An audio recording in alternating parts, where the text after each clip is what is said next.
Salut mes camés, salut mes brats, j'espère que vous allez bien et que vous portez bien. Petite vidéo pour t'annoncer l'arrivée de Bradley Barcola. Ça ne fait plus de mystère pour personne, il arrive. Il serait déjà, apparemment, on prend avec des pincettes, mais il serait déjà sur Paris.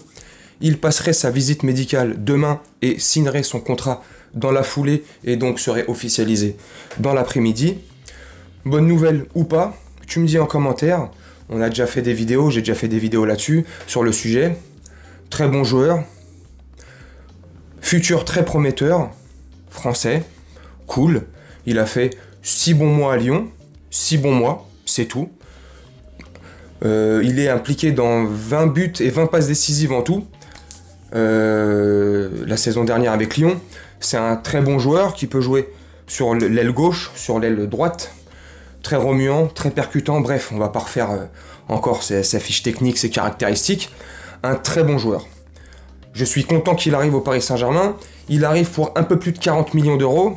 L'accord a été trouvé, ça y est, les contrats auraient été signés. C'est pour ça que je me permets de te dire que demain, normalement, et puis au-delà que je te permets de te dire ça, ça sort de partout sur les réseaux, ça y est.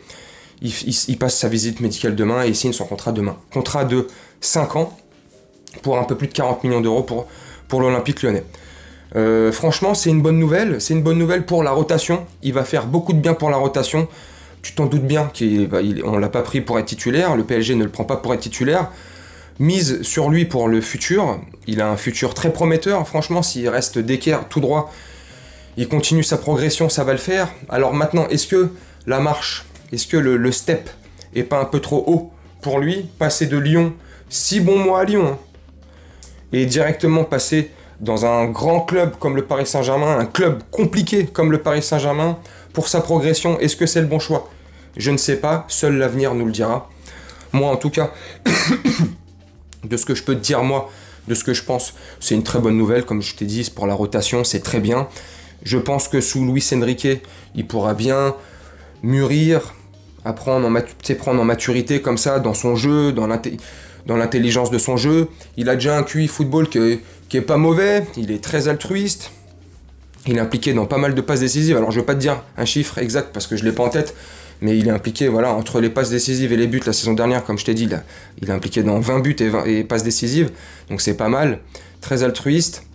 Donc ça peut le faire, voilà, dans la rotation ça peut le faire, voilà. On commence à avoir un banc bien fourni.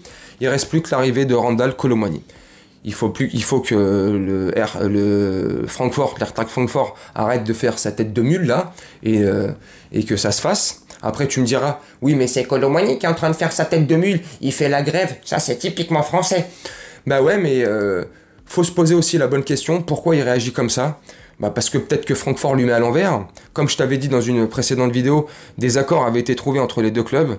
Francfort avait fait tout ça c'est du verbal, mais il lui avait dit que oui, ils accepteraient le machin, pour les 80 millions d'euros. C'est pour ça que je m'étais permis de te faire une vidéo il y a 2-3 jours, en disant que voilà, c'était fait, pour 80 millions d'euros, bonus compris. Voilà, c'est ça ça devait être fait. Les papiers devaient signer, tout devait s'officialiser et avancer tranquillement, et au dernier moment, l'Eintracht Francfort fait marche arrière. Donc c'est pour ça que Colomwani est aussi...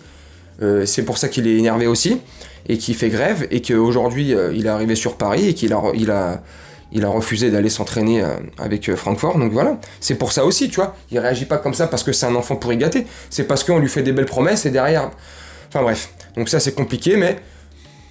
Ouais, hier, je t'ai fait une vidéo en disant, voilà, 10-15% pour qu'il vienne pas finalement. Si Francfort commence à faire sa tête de mule et elle veut pas le vendre, bah on peut faire ce qu'on veut, il viendra pas.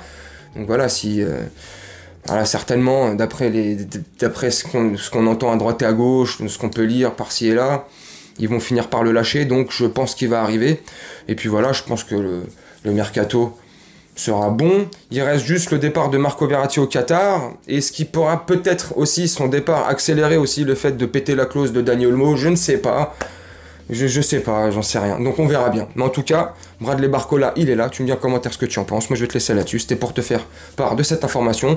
Si tu le savais déjà, bon bah écoute, voilà. Merci d'avoir regardé la vidéo. Et puis on se retrouve bientôt. Je te souhaite une très bonne journée, une très bonne soirée ou une très bonne nuit. Et je te dis à bientôt. Ciao.